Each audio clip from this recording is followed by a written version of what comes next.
Love staying informed? Subscribe now and get unlimited access to local news, weather, and sports for just 99 cents a month for your first 3 months at inforum.news/join. Read every story, listen to every podcast, and download the apps that keep you informed and on the go 24 hours a day. So head to inforum.news/join right now to subscribe. What are you waiting for?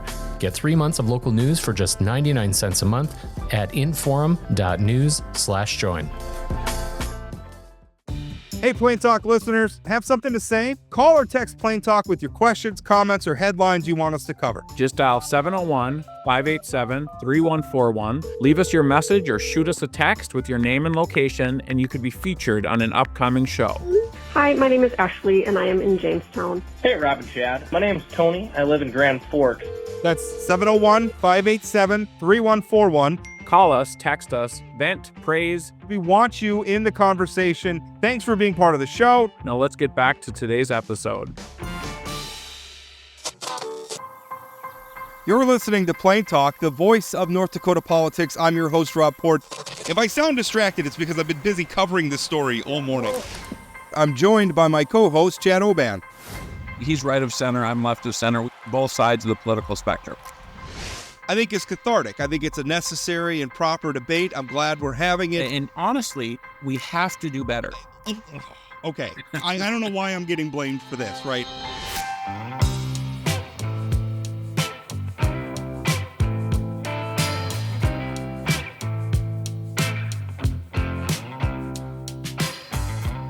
Welcome to Plain Talk. What you're about to listen to is actually a pre-recorded episode. Chad and I were invited to sit on a panel for the state convention of the North Dakota Professional Communicators. It's held at the Carnegie Center in Minot, and it was a great conversation about the media, about how we handle, obviously bringing opinion to these discussions, but also being fair with one another. Yeah, I thought it was really interesting, some of the questions we received about, who do you trust? I think we both talk about we should just base our decisions on facts. And then some of the folks in the audience was like, well, who determines what the facts are? And I think that's a tough question to answer. It was a lot of fun. It was a lot of fun. It was a really good discussion, which you're about to hear now. Thanks for listening to Plain Talk.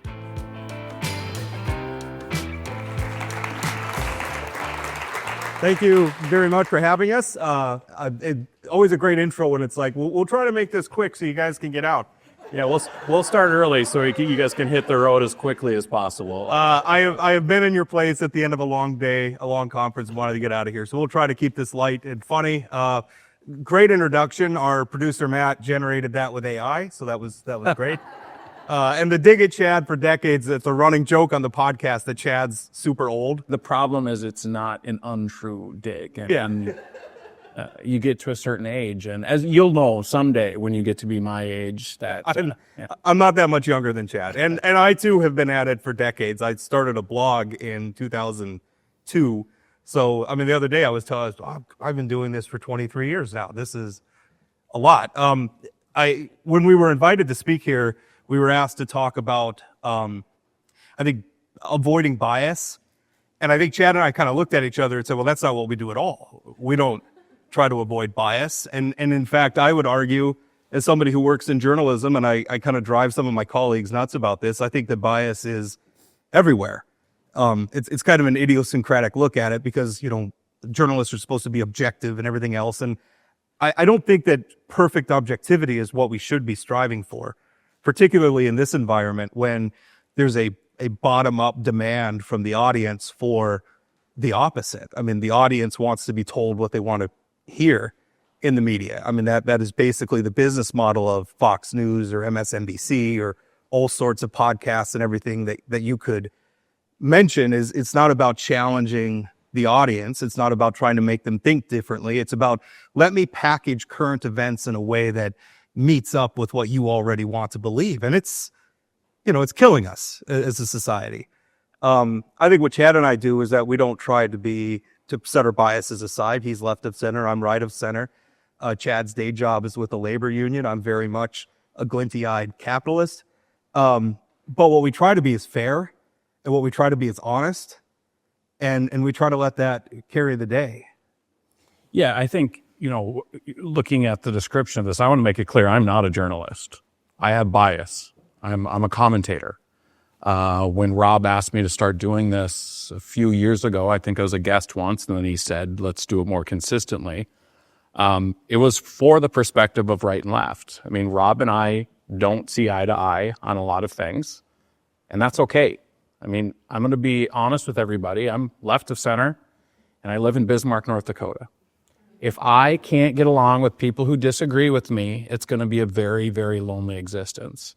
But I will tell you, I couldn't have done the show 15 years ago or 20 years ago because I think, me neither. yeah, because part of it is with experience comes the ability to have conversations. I also think about, I think people who are involved like in public policy every single day maybe are a little less partisan, and that sounds crazy, than people who are not involved in it every day. I think about people in my family or friends who are dying the wool, Democrat or Republican, and the other side is terrible. I know a lot of Democratic politicians who are terrible. I know a lot of Republican politicians who are really, really good. And I know my side of the aisle doesn't have all the answers. I sure as heck know Rob's side doesn't have all the answers. But I think one of the things that when we started doing the show, it was to show that we can have conversations. We agree on more things than I would have guessed when we started doing the show.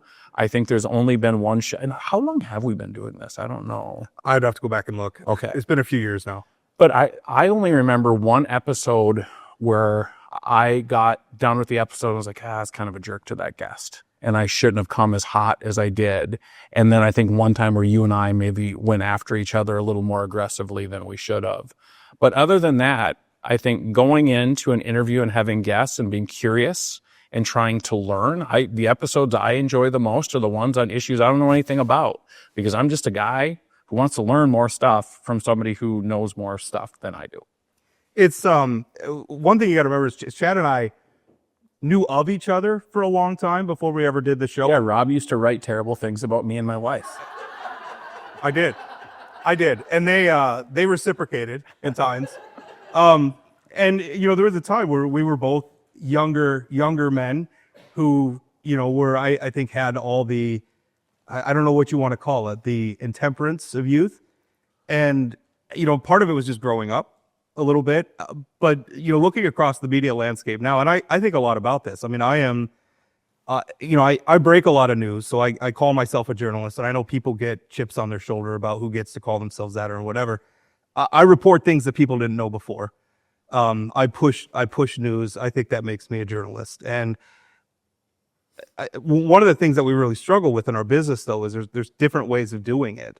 There are some people who will purposely write things to make the audience angry on purpose. They're creating heat. I don't even know that you would call them commentators. They're like professional wrestling heels.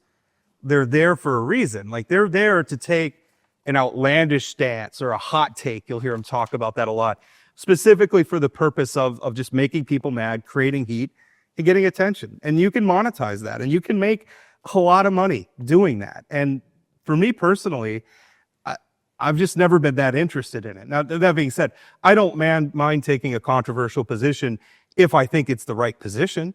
I think that there needs to be space for unpopular points of view, unpopular arguments. In fact, I would argue that's the reason the First Amendment exists, not to protect us talking about the weather, but to protect minority voices, you know, whether it's minority viewpoints, you know, from ideologically or socioeconomically or what have you, racially.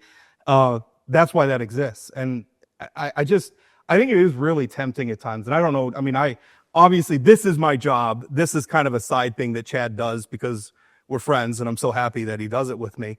But I could tell you, I could probably make a lot more money if I was willing to go down that road. I mean, I've seen the opportunities, and there's people in North Dakota that go down that road, and I just choose not to. And I think one of the interesting things when I started co-hosting the show with Rob is the amount of heat I took from people on the left who said, why would you do anything with Rob? Because he one time wrote that terrible thing about somebody I care about. I work for North Dakota United, which is the state's largest union, the teachers union in North Dakota, and the executive director. I spent a lot of time at the Capitol building relationships. I will tell you, this podcast has helped me build a lot of relationships with a lot of elected officials who maybe wouldn't have given me the time of day because they were more conservative. And it's been able to, I've been able to show them sort of a side that's not, just guns a-blazing, this is right and this is wrong. But going back to when I started, there's literally people who quit the organization that I work for. Like, they canceled their membership because why would you ever have conversations with Rob Port? He disagrees with us on public employee pensions. And it's like, well, yeah, but how are we going to ever get somebody like Rob or people who trust Rob's voice, and there's a lot of them, to understand our perspective on an issue if we just go over to our corner and we go over to our side of social media and just talk to each other and feel really good that the other side is terrible. As a society, we have to figure this out. We have to figure out how to get better and have conversations with people we disagree with. And it doesn't matter if it's a political relationship, a personal relationship. Conflict is part of life. And I think the biggest thing that I assume when we're interviewing elected officials, when Rob is taking a perspective on an issue I disagree with, I assume everybody has the same goal of making life better for North Dakotans. I assume everybody who comes on the show loves North Dakota as much as I do. They may think there's a different way to get there through public policy than I do, but that's okay. That's the agreement. That's the discussion we can have. The problem becomes is when we have a different set of facts and people are not being honest with what their perspective is. And I think that's one of the things we do exceptionally well. We focus on facts. We focused on honest conversations. And if we have people who come on and they're blowing a little bit of smoke, we'll call them out on it in a nice way and have conversations. But I think we have to assume that people want the best for our state, even if we disagree with them politically. One thing, are there any Game of Thrones fans in the audience? Yeah. I'm a huge nerd. In fact, is it just the two of you that I think so. There's a We'll talk. not a lot of hands went up there. We'll talk. Oh, you pretended like everybody's like. I had to restrain myself I don't know if you heard on the last episode, I had to restrain myself for going into a rant about how the Lord of the Rings movies was unfair to Lord Denethor. And I found myself like going down that rabbit hole and then remembering nobody in our audience wants to hear So is that one, did Jessica call you out and say? No, I had some self-restraint. Jessica, our guest host, was too polite to rein in the host, and I pumped the brakes myself. But Littlefinger in the Game of Thrones, he made a point that has become something of a guiding light for me. And he said, you can only make peace with your enemies. And I think it's illuminating because in politics, I think we've organized it around the wrong thing. Like right now, politics is really organized around politicians being reality television or reality media stars. In fact, we're literally electing reality people to office now. So they're all starring in their own little shows and they're all making content and they're not organized around building consensus around policy, which is what you're supposed to do. And the only way you could do that, because politics is the persuasion game, right?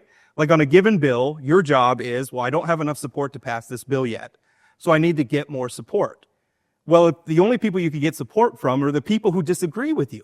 Or I guess people who are maybe ambivalent, but for the most part, you have to win people over to your side. And we've just stopped at doing that. I don't think that's important now. Now it's winning an election and then just sort of brute forcing your agenda through as much as you can until the other people win elections, in which point they wave their magic wand and undo everything you did and then brute force. And it's terrible for our society culturally. It's terrible from a policy perspective in that we are not creating anything like a predictable environment. Industry, the business community, everybody wants predictability. We want to know what the laws are. We want to know how to follow them. And then we just want to live our lives. And we're not doing that. And along the way, we're making everybody hate each other. And it's terrible. And, that to me was such a revelation that those are the only people, if I want to win, if I want to advance my cause, the path to doing that lays with my enemies, although I don't like thinking of them as enemies, but people who disagree with me. That's it. I think one of the times where that came up during this last legislative session is there's a resolution that would have banned same-sex marriage in the state of North Dakota. And by ban, I mean send a letter to the Supreme Court that they would have thrown in the garbage. It was ridiculous. It didn't matter at all. But there's a handful of legislators who voted yes on that, who immediately regretted the vote. One of them is Scott Lauser from right here in Minot, who within Representative Matt Ruby, but Lauser specifically came on the show to talk about how he went from voting yes on this measure to publicly changing his mind in 24 to 48 hours.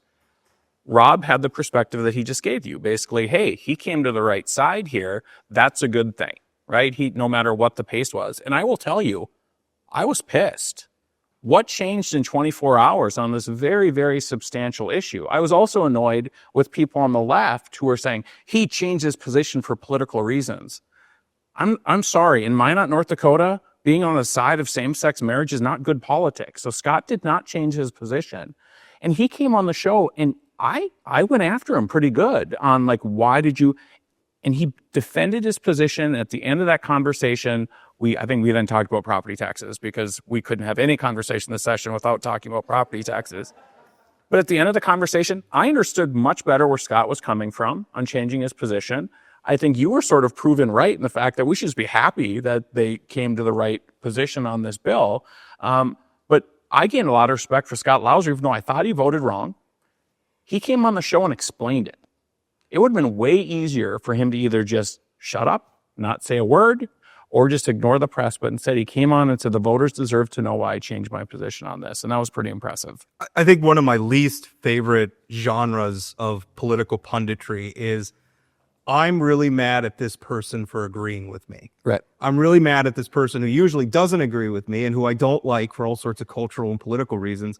I'm really mad at them for agreeing with me. Aren't they a hypocrite? Aren't they a flip-flopper? Why not just take the W and just be happy that someone agreed with you? Like somebody who previously was opposed to you is now on your side on this issue. That's a win. Move on.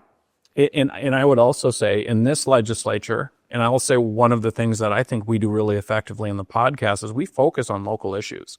It's hard to find folks talking about things that are happening at City Hall or folks talking about things that are happening at the state legislature. It's all national. And I get frustrated. I get frustrated with the people. God bless all the people who are protesting and standing on corners that are angry about Donald Trump.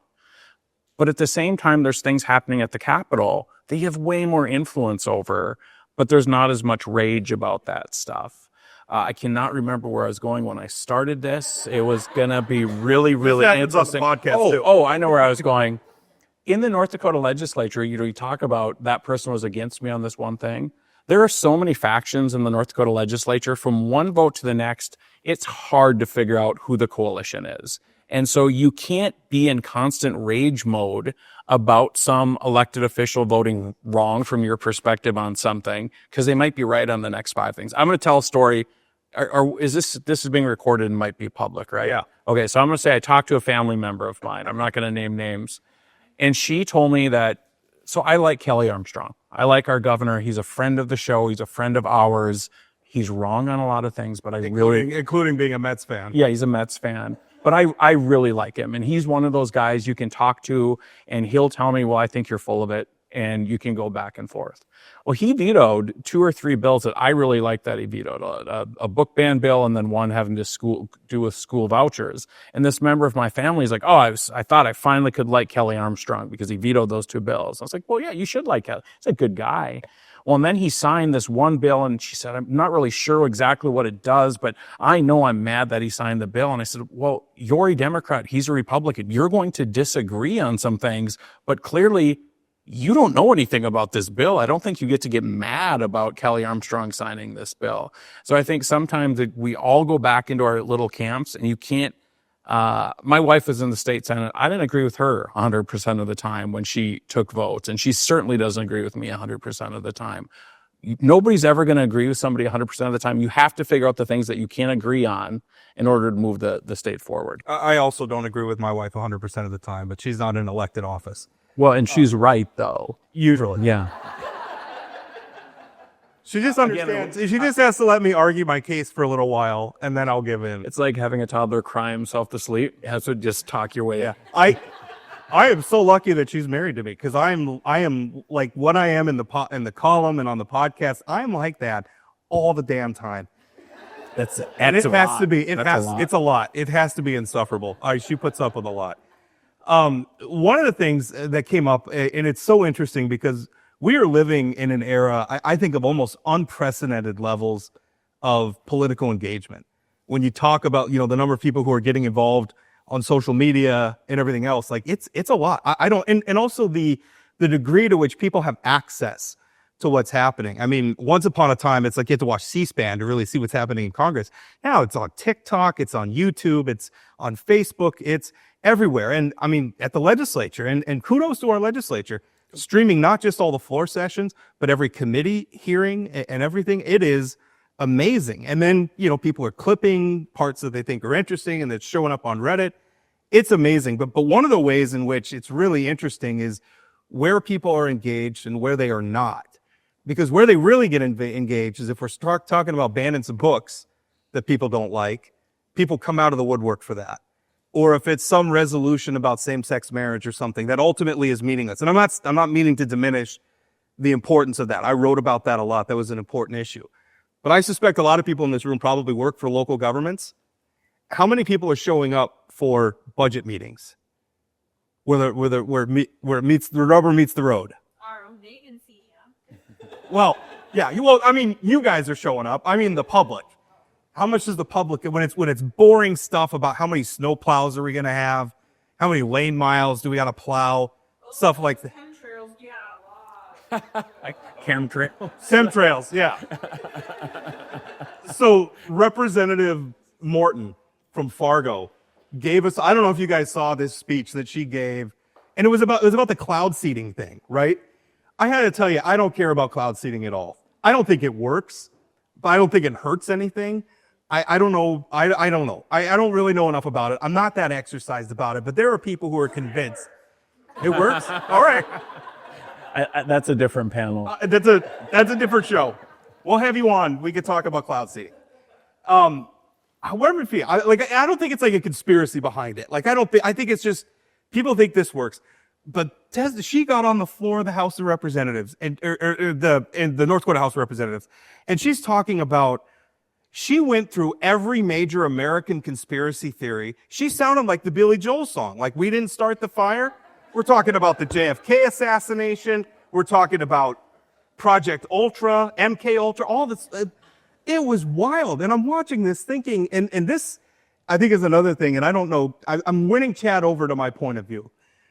We don't blame the public for enough things. And I think this makes everything like a poll goes over the audience, right? No, they're all excited, but I am not saying while being recorded that the public is terrible. Like you consistently say, again, earlier you said we need to get people to our side, and you're right now saying, well, the public's kind of idiots. I think the public needs to do some self-reflection about the way that they're voting, and about the way that they're prioritizing things right now. Yeah, and I'm saying this. I'm a full-on supporter. I have not yet given up and thought that we should go back to monarchy, but I've had moments.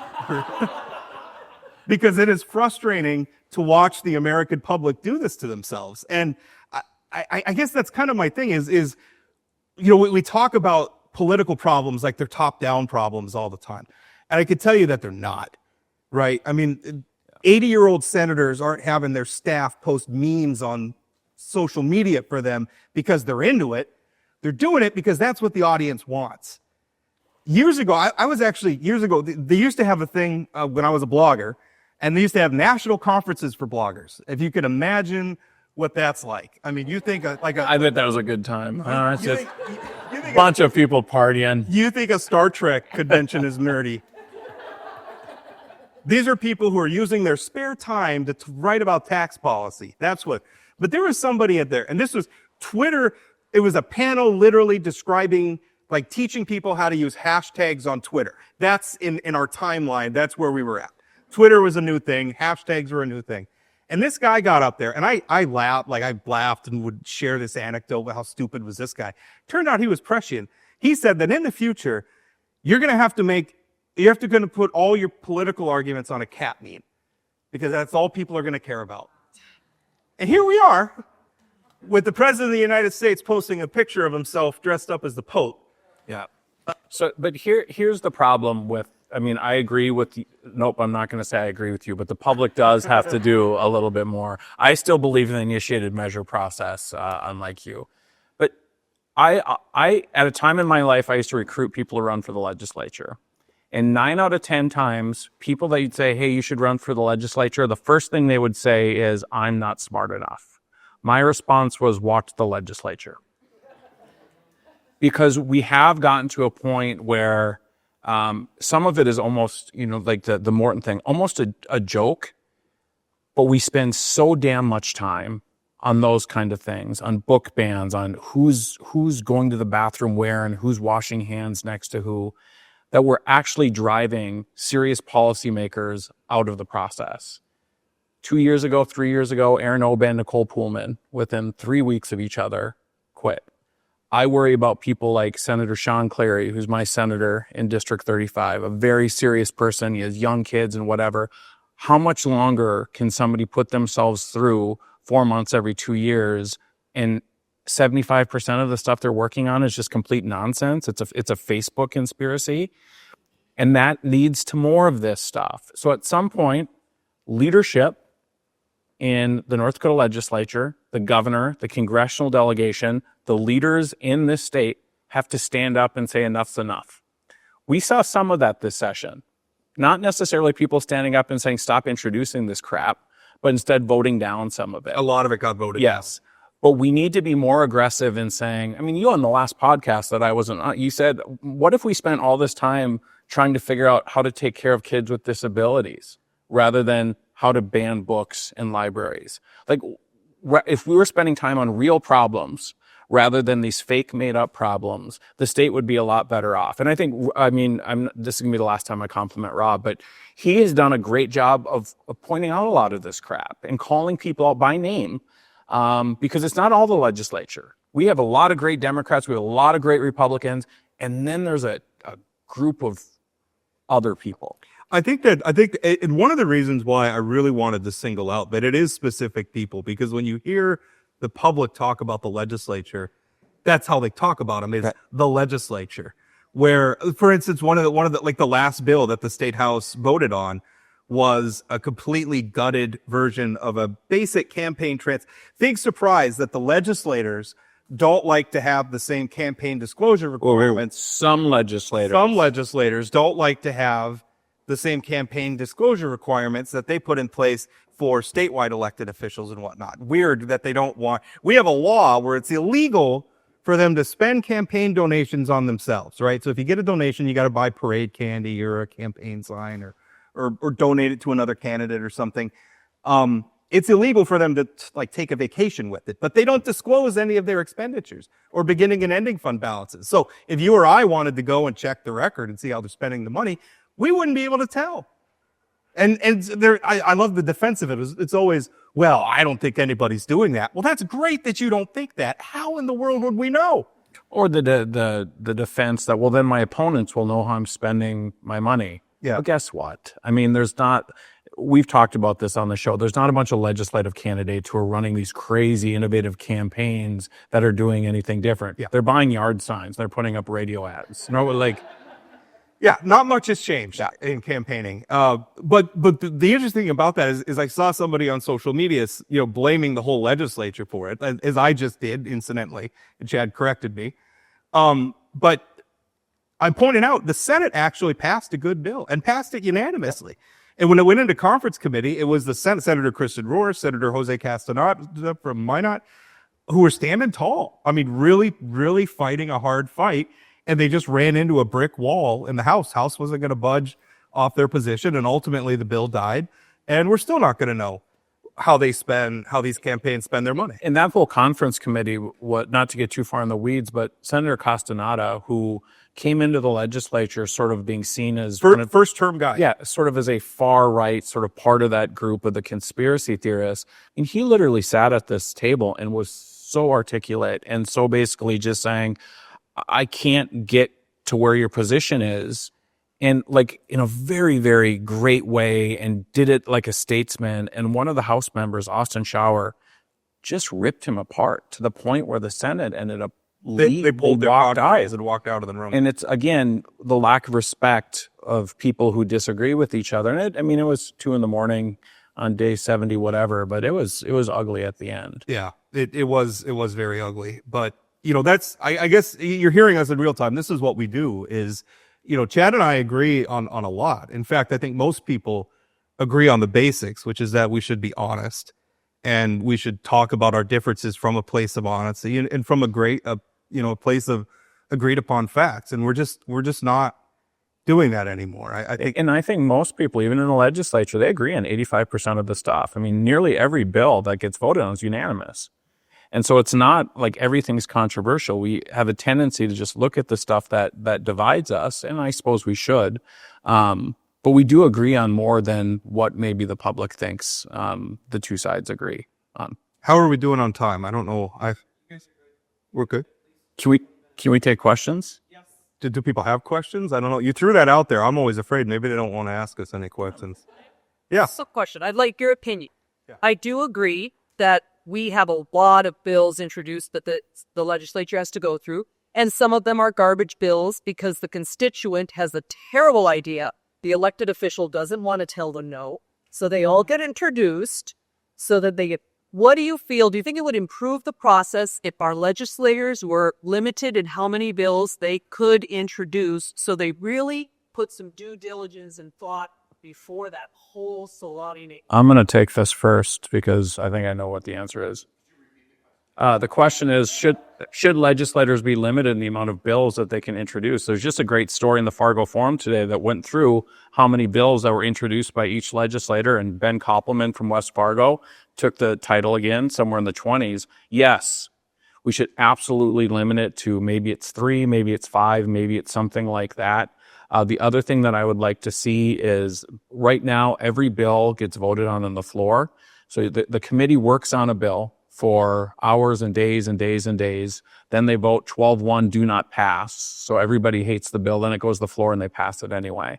What's the point of going through that deep dive from a committee if they can't defeat the bill? I would love to see legislative committees be able to defeat bills before they go to the floor, because then, I mean, again, the committees are the ones that are doing all the work, and then you have 141 legislators on the floor between the two chambers who are reading the bill for the first time, voting yes or no, and being persuaded by speeches, ignoring much of the testimony that was provided. So I think limit the bills and then be able to kill bills in committee would go a long ways to make sure we're focusing on better things. I actually, in that excellent Fargo Forum article, which I hope you're all subscribers, it was actually, I thought his argument about why he introduces so many bills and Compliments. I actually thought it was a little persuasive, because he says he really likes his bills to be honest, very narrowly targeted on a specific bill. And I thought that was compelling. I don't think every lawmaker is doing that. I don't even know that Ben Koppelman does that. Maybe as much as you. Are you fearful that then you might end up, if you're limiting to 3 or 5, that all of a sudden you have giant bills with 18 concepts? Yeah, and I think that creates its own problems. I think there are things we could do to move up the process. I like the idea of committees having more influence and being able to kill bills in committee. I think there's some things we could even do to allow maybe a floor resolution and just call a vote immediately if they kind of know it's a and you have a certain number of people buy in. Just move it straight to the floor and kill it immediately. I think there's even some things, if you've watched some of the floor sessions, I don't know if we need to read out the title of every damn bill every time. That poor clerk who has to read that 3,000 times. I think there's some things we could do procedurally that I don't know what purpose that's serving anymore. Yeah, and I got a kick out of, I think it was on the Senate floor at some long debate where somebody stood up and said, well, everything's been said, but not everybody has said it yet. So I'm going to add a few, and it ended up being the vote was like 10 to 37 or something like that. And they debated it for 2.5 hours. Like those kind of things, there has to be a better way. If we're gonna limit the legislature to no more than 80 days every biennium, and we're gonna have a part-time legislature, there's some things we can do to move the business along. And especially some of these bills that are just gonna die. If the people behind the bills are really passionate, start a ballot measure. That process is available to you too. But you hate it. I do hate the initiated measure process. I think it's terrible. I think what I just heard is you are now coming around. It exists. It exists, and it's not going anywhere. I understand how many of my feelings are just me tilting at a windmill, knowing that it's never going to change. But I don't mind anyway if it makes. Because the nice thing about being a columnist is I don't have to be elected columnist. What did you think of Representative Blauser's bill that would have taken us to annual sessions. I guess I like the way he laid it out, that they would be working with state agencies, working with people coming into session, so they had an understanding before they got there, and they were more advocating for you so that the sessions would be 30 to 40 days every year instead of 80 days every other year, and putting us sometimes very behind on issues. I think the annual session stuff gets tough in that I feel like we're almost at the upper limit of what we can expect from a citizen legislature. People who have day jobs, particularly if we want to get people who aren't retired, not being ageist or anything, but it would be nice to have more perspective of people who still have kids in school, in K through 12 school, or younger families, or people who aren't independently wealthy, or people who aren't retired, to be able to serve. And the problem with that is the more you put, if they're meeting every year, I mean, it depends on what their job is, and a lot of lawmakers, but there's a lot of lawmakers who are saying, I can't do every year. I can't meet it. I can't balance that with my life, my family, and my job and everything else. And it becomes hard. I mean, it's all nice on paper until you're expecting real people to do that and also have a day job. I also think it's hard on employers. I mean, I think about somebody who has 24, 25 staff people. It's one thing to let somebody leave for 4 months every 2 years. It's another thing 2 months every year, where it's just sort of moving quickly. With that being said, we have to do something differently in order to get a more diverse, and I'm not talking about political, I'm not talking about racial. We need people who are different stages of their lives part of that process. I mean, the debate on universal school meals in the appropriations committee, where it was people who, when I was back at home, I would run home and I'd get a sandwich from a brown bag and it was just like this sort of idealistic way of looking at, a long time ago. Yeah. That and a perspective from the Carter administration. Yeah, it was really interesting. But so I do think, and I think Rob's point about people with children in home, I think that like the debates around childcare, it's lost because so often people are like, well, my kids stayed at home with my wife, so therefore we shouldn't have to provide assistance. That's a different world than people who are raising kids right now. And so I don't know what the answer is. I don't know if it's annual sessions or full-time legislature. I feel like we're in a really hard spot because the status quo is not, I don't want to say it's not working, but it's dysfunctional in some ways.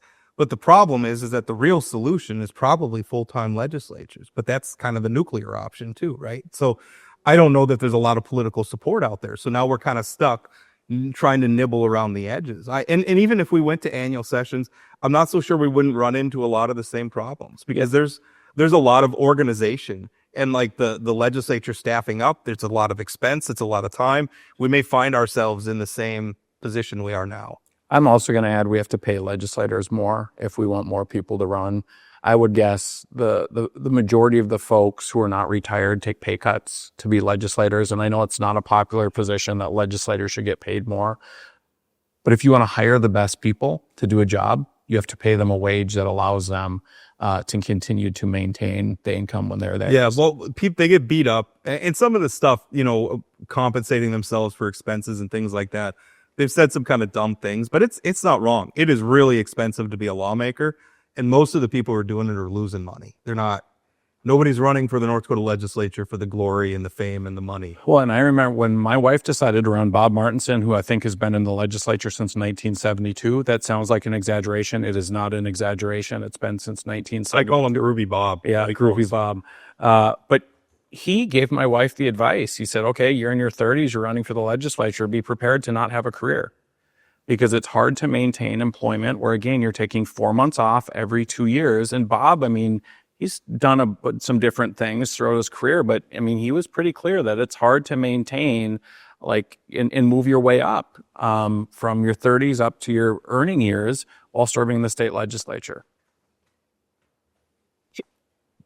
So you guys talk a lot about having conversations with people that would disagree with you and you focus on the facts, but how do you have a conversation with somebody who refuses to look at the facts and is very stuck in their beliefs and their views? So one thing is to stay calm, because that's a frustrating situation to be in. It is very difficult because one thing is we're very passionate about these things. When Chad talked about he and I we do get a little heated at times. Now it's You more than me. I'm very calm. agree to disagree. Okay. But no, it's respectful, and I think to a point there's nothing wrong with getting passionate about it, but it's really hard when it's an issue that you're passionate about, and you can even understand why some people have the school lunch thing. I think Chad and I are on the same. The state of North Dakota should be covering school lunches. I have 2 kids in school. It's costing me $1,500 a year. You want to do targeted tax relief for young families? There you go, right there. Take the school lunch off their backs. I think it's a good thing. Now, that being said, people who point out how much it costs and that we have a galaxy of other priorities that we could also be spending money on that are also worthy, I understand that argument. That makes sense. But sometimes you'll have somebody who's just, it's like everybody over here is on planet Earth discussing this, and then like Pluto weighs in. And that's frustrating. And the only thing I could do is a lot of times don't engage, don't feed the trolls. I rarely post. I post my stuff on social media. I rarely comment with people because it's just not a good use of my time. There's not a lot of good stuff happening there. So I don't know. I mean, it sounds like I'm just kind of saying ignore them. I think you try to talk to them calmly, but also understand there's a point of diminishing returns in which you're not going to get anything fruitful out of this. So just be respectful and disengage. I agree 100% with what he said. I mean, the reality is somebody doesn't want to be having discussions based in facts. There's not a heck of a lot you can do. We live in a society right now where everybody thinks they know everything. And again, I think our overall point of having conversations and doing the podcast is trying to get people to understand we can have disagreements and still have a shared set of facts, right? I mean, give somebody who I disagree with ideologically, but we have the same set of facts, I can have that discussion and disagree and be okay with disagreeing, right? I mean, that's the other thing. You can't get mad just because somebody disagrees with you, but it is frustrating if they have a different set of facts.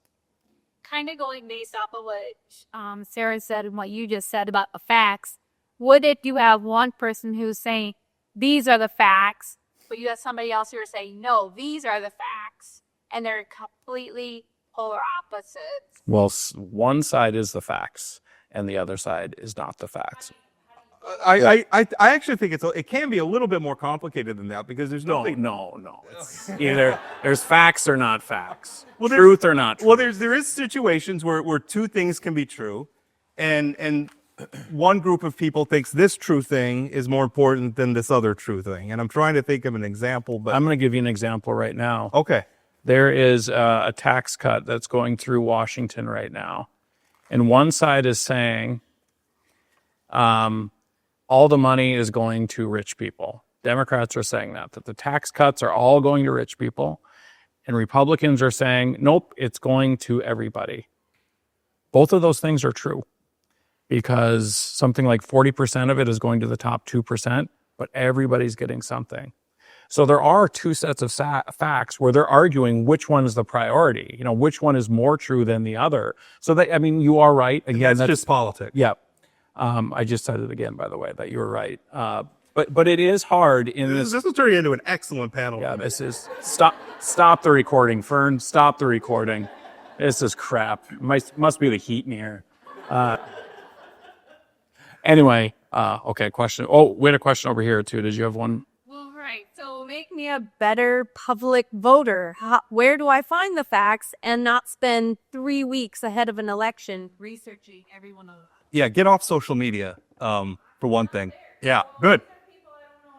Yeah, it's hard. It's really hard because, we're kind of living in the era of the influencer. Mm-hmm. And even more so, I mean, the news business, I work in for-profit media, right? We gotta turn a profit to keep the doors open. That's just reality. And so the constant incentive there is it takes principle and restraint to not sensationalize things and to not do things just for clickbait, right? You guys have all heard that.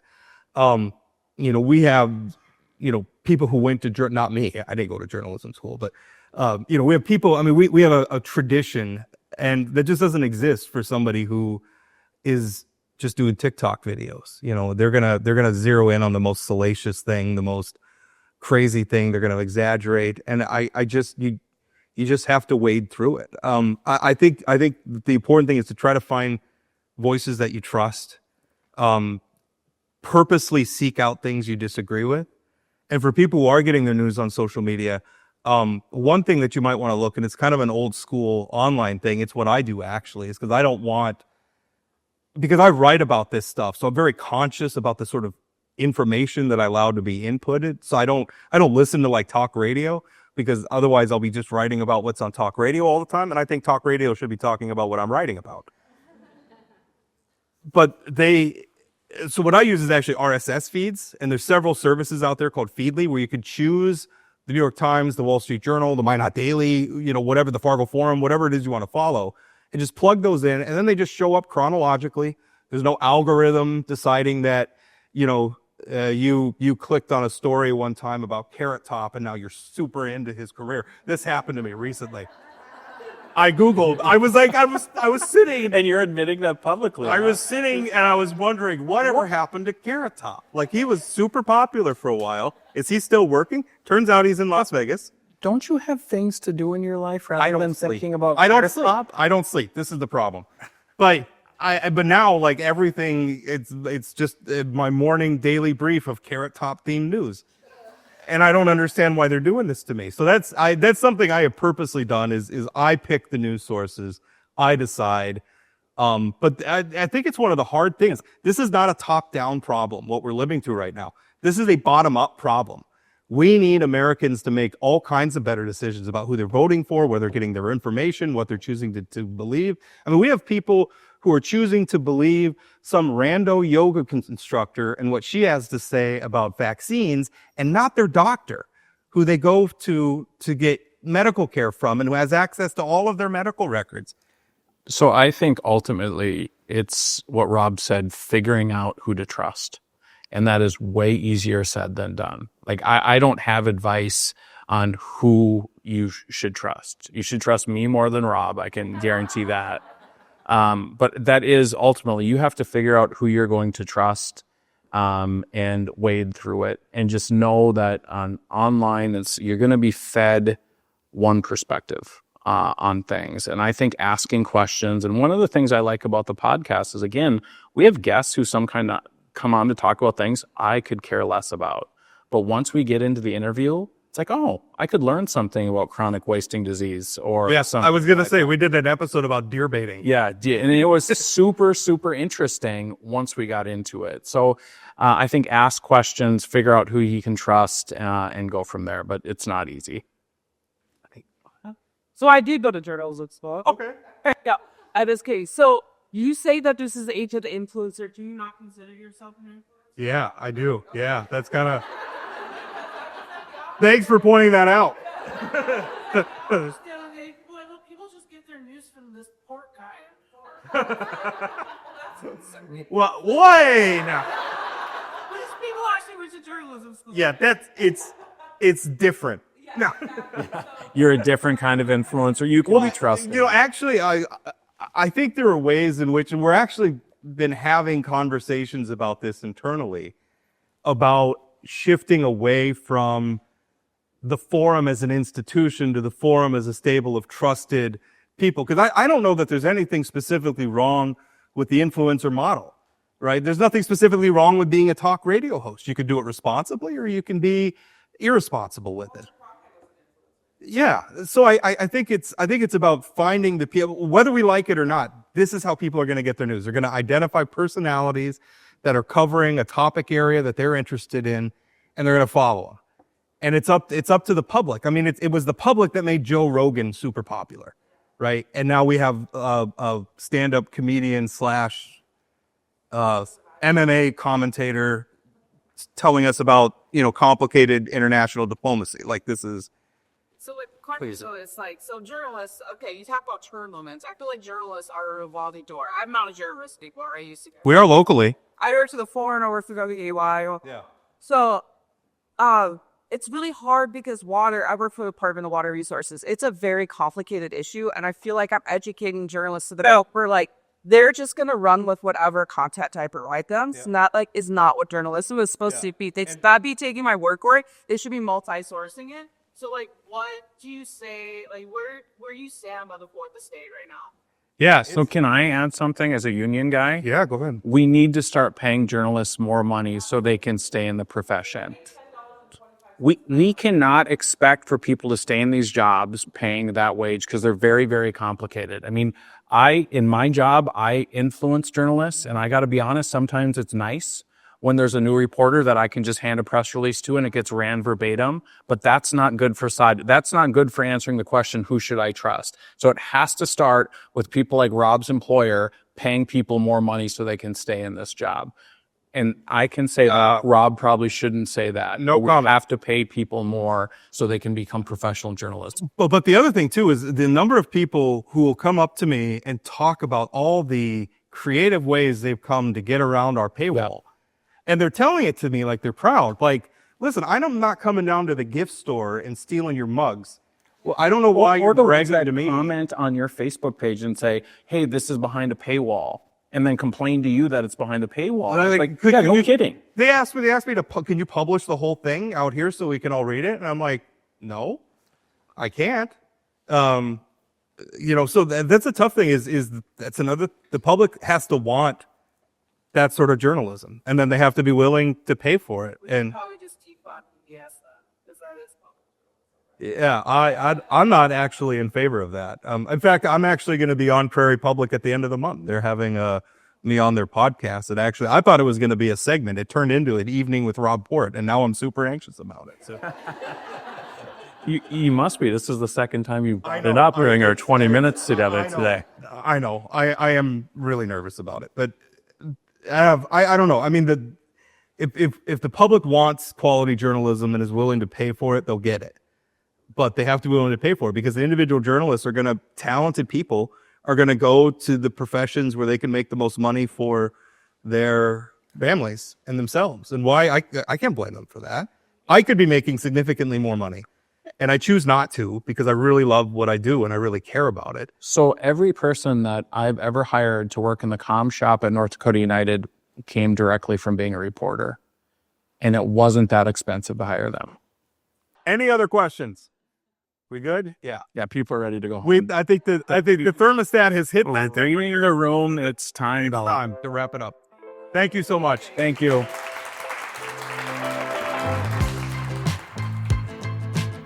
That's it for today on Plain Talk, the voice of North Dakota politics. Plain Talk is a production of Forum Communications Company. Got a question, comment, or suggestion? Leave us a voicemail or send us a text message at 701-587-3141. That's 701-587-3141. If you haven't subscribed to Plain Talk yet, you can find us on YouTube or your favorite podcast platform like Spotify or Apple Podcasts. For those of you who are already hooked, give us a rating or review. And don't forget to share or tell a friend. Special thanks to my co-host Chad Oban, and from myself and everyone at Plain Talk, thanks for listening.